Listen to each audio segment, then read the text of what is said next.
So, sure ka na sa kanya. Kaya lang, hindi ka pa sure kung paano ka magpo-propose? Here are some simple, yet unique ideas. Number 1, padalhan mo siya ng voice note.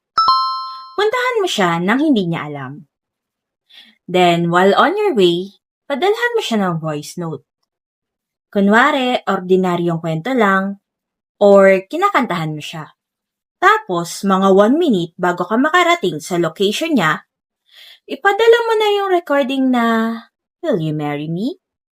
Then, sumulpot ka bigla sa harap niya. Sa strategy na to, kailangan magaling ka mag-timing. Number 2, magpasama ka sa kanya sa grocery. Pag nasa grocery na kayo, ipakita mo sa kanya yung listahan ng kunwaring bibilin nyo.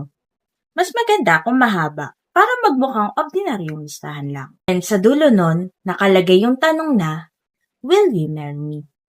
Number 3, propose while doing your normal routine. Siguradong unexpected to para sa kanya.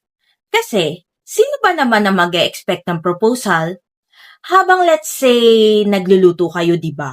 So, ganitong gagawin mo. Pagpatapos niyo na yung ginagawa niyo, pumuslit ka muna saglit. Then, ipaskil mo yung signage na may nakasulat na, "Will you marry me?" sa kahit saang area na mababasa niya, o kaya naman magpatugtog ka ng wedding song, then pop up the golden question.